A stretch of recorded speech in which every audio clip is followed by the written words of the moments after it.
اس میں چلتا ہے۔ بالکل ایسے ہی ماڈل ٹاؤن سانحہ ہوتا ہے 17 جون 2014 کو، ایک دل دہلا دینے والا وہ سانحہ ہے۔ وہاں کیا ہوتا ہے کہ پولیس ملزم ہے، پولیس والے آتے ہیں، اس وقت کے جو وزیر اعلیٰ تھے یا اس وقت کے جو حکومتی لوگ تھے ان کے کہنے پر دن دہاڑے وہ 14 لوگوں کو شہید کرتے ہیں، قتل کر دیتے ہیں، 100 لوگوں کو ڈائریکٹ گولیاں مارتے ہیں۔ جب یہ سارا معاملہ ہو جاتا ہے تو جو مضروب تھے، جو اس دن گرفتار ہوئے تھے اور جن کو اس دن جو ہے وہ زخمی تھے اور ان کو ہاسپٹل لے جایا گیا تھا، ان سارے لوگوں کو پولیس پکڑ کر لے جاتی ہے اور مقدمہ درج کر دیتی ہے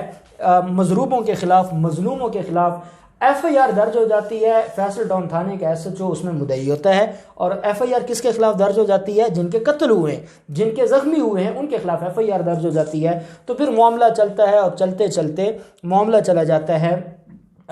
دوسری ایف آئی آر کی طرف۔ دوسری ایف آئی آر پھر جب رحیل شریف نے دھرنے ہوتے ہیں اور وہ انوالومنٹ ہوتی ہے، اور دوسری ایف آئی آر ہو جاتی ہے ادارہ منہاج القرآن کی مدعیت میں۔ اب دوسری ایف آئی آر میں کیا ہوتا ہے؟ دوسری ایف آئی آر میں پولیس والے اپنی اسی پنجاب پولیس کی، اس وقت کے جو وزیر اعلیٰ تھے شہباز شریف، اسی پنجاب پولیس کی ایک انویسٹیگیشن ٹیم بناتے ہیں، ایک جے آئی ٹی بناتے ہیں۔ وہ جے آئی ٹی بغیر مظلوموں کو سنے، اپنی مرضی کے گواہوں کو سن کے ان کے خلاف ایک رپورٹ تیار کر کے عدالت میں سبمٹ کروا دیتی ہے، اور اس کی بنیاد پہ کیس چلنے لگتا ہے۔ جب عوامی تحریک اور ادارہ منہاج القرآن کے لوگوں کو یہ پتہ چلا کہ جو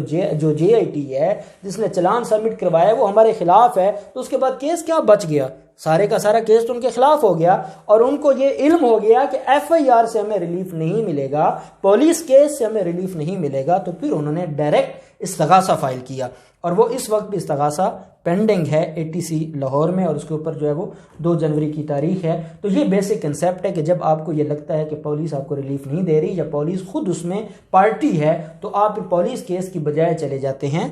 استغاثہ میں۔ جی تو سر اب ہمیں بتائیں کہ ایف آئی آر اور استغاثہ میں فرق کیا ہے؟ اب اس میں دیکھیں نا، فرق یہ ہے کہ ایف آئی آر وہ ہوتی ہے جو پولیس درج کرتی ہے اور جس کے اوپر پولیس انویسٹیگیشن کرتی ہے، جس کو ہم پولیس کیس بھی کہتے ہیں، اسٹیٹ کیس بھی کہتے ہیں۔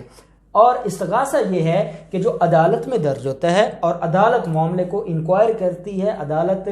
جو ہے وہ متعلقہ جو اتھارٹیز ہیں ان سے رپورٹ طلب کرتی ہے، اور عدالت سارا کچھ سننے کے بعد خود فیصلہ کرتی ہے کہ آیا یہ ٹھیک ہے یا غلط ہے، یہ سچا ہے یا یہ جھوٹا ہے۔ جو عدالت میں ڈائریکٹ معاملہ چلتا ہے تو ہم کہتے ہیں کہ یہ ہے استغاثہ۔ جو معاملہ چلتا ہے آپ کی پولیس کے سامنے، جس میں پولیس انویسٹیگیشن کرتی ہے، تو ہم اس کو کہتے ہیں جو آپ کا ہے ایف آئی آر، وہ پولیس کیس ہے۔ جی تو سر قانون کی نگاہ میں زیادہ اہمیت کس کی ہے، ایف آئی آر کی کیا استغاثہ کی؟ ہاں، یہ بڑا اہم سوال ہے۔ اب اس میں ایک چیز آپ کو، اور اس میں بھی میں آپ کو ماڈل ٹاؤن کیس کی مثال دوں گا، جو قانون کی نگاہ میں استغاثہ ہے، جب ایک ایف آئی آر ایک سیم مقدمہ ہے، سیم وقوع ہے، اس کے اوپر پہلے ایف آئی آر درج ہو چکی ہے، اور آپ اس ایف آئی آر سے، میں آپ کو اس کی مثال دیتا ہوں، ہمارے کلائنٹ تھے، وہ پولیس کی کسٹڈی میں تھے اور ان کو قتل کر دیا گیا۔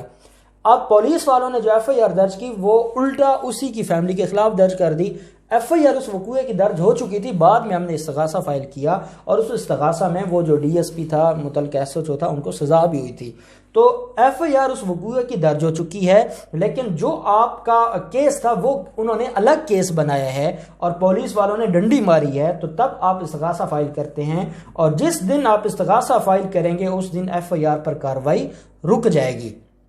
ایف آئی آر کی کارروائی روک دی جائے گی، اور استغاثہ کے اوپر کارروائی آگے جاری رہے گی، اور ہمیشہ پریویل استغاثہ کرتا ہے۔ جب استغاثہ کا جو فیصلہ ہوگا وہی ایف آئی آر کا فیصلہ ہوگا۔ یہ ہرگز نہیں ہے کہ استغاثہ میں کسی کو سزا دے دی گئی ہے اور پھر دوبارہ ایف آئی آر کے اوپر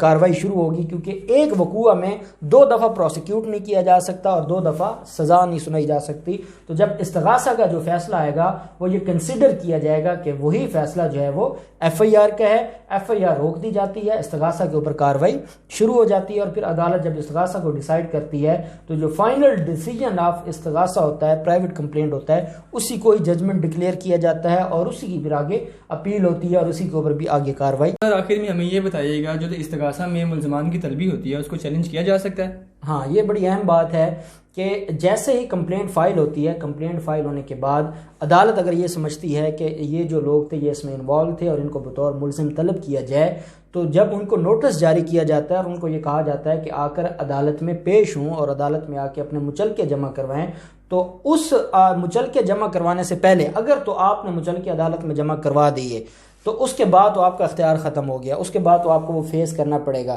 اگر آپ کہتے ہیں کہ جو ایگنی آف ٹرائل ہے میں اس سے بچ جاؤں، میرا اس کیس سے کوئی تعلق نہیں ہے، میرا کوئی لینا دینا نہیں ہے، میرے خلاف ایک جھوٹا استغاثہ فائل ہوا ہے اور اس کی بنیاد پر اگر عدالت نے مجھے طلب کر لیا ہے، میں بطور ملزم پیش ہو جاؤں گا اور ہر تاریخ پر بطور ملزم میں ملزم کے کٹہرے میں کھڑا ہوں گا، تو یہ 4 سال چلے گا اور میں یہ اذیت سہتا رہوں گا۔ تو آپ کیا کریں گے؟ آپ کے پاس یہ اختیار ہے کہ جیسے ہی آپ کو نوٹس آیا ہے آپ اس ٹرائل کورٹ میں استغاثہ والی عدالت میں جا کر پیش ہونے سے پہلے ڈائریکٹ آپ اس کو چیلنج کر سکتے ہیں، آپ اس کی ریویژن فائل کر سکتے ہیں۔ اگر وہ مجسٹریٹ کے پاس استغاثہ تھا تو اس کی ریویژن جائے گی سیشن عدالت میں، اگر کوئی ایسا اوفینس ہے جو ڈائریکٹ ٹرائیبل بائی سیشن کورٹ ہے تو اس کی پھر ریویژن جائے گی ہائی کورٹ میں، اور آپ جا کے ہائی کورٹ کو بتائیں گے جناب جس دن یہ وقوع بنا رہا ہے میں اس دن یہاں موجود ہی نہیں تھا، یہ میرے خلاف جھوٹا وقوع ہے اور میں کب تک یہ ایگنی آف ٹرائل کو فیس کروں گا، برائے مہربانی مجھے اس مصیبت سے نکالا جائے۔ اور اگر عدالت اس سمننگ کو ختم کر دے اور عدالت نیچے آرڈر کرے کہ آپ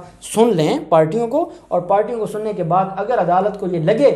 فیصلہ ہو تو پھر اس کو سزا دی جائے، فیصلہ نہ ہو تو اس کو سزا نہ دی جائے، تو پھر کیا ہوگا؟ جب اس کی آپ سمننگ کو چیلنج کریں گے تو ان کا جو صرف وکیل ہے ملزموں کا وہ عدالت میں پیش ہوا کرے گا، وہ جرا وغیرہ کرے گا جیسے سول دعویٰ ہوتا ہے، اور اس کے بعد یا بری ہو جائیں گے، سزا ہو جائے گی تو پھر وہ گرفتار ہو جائیں گے۔ تو وہ جو ہر تاریخ پر بطور ملزم پیش ہونا ہے اور ضمانت کروانا ہے وہ اس مصیبت سے نکل سکتا ہے۔ تو یہ اس جو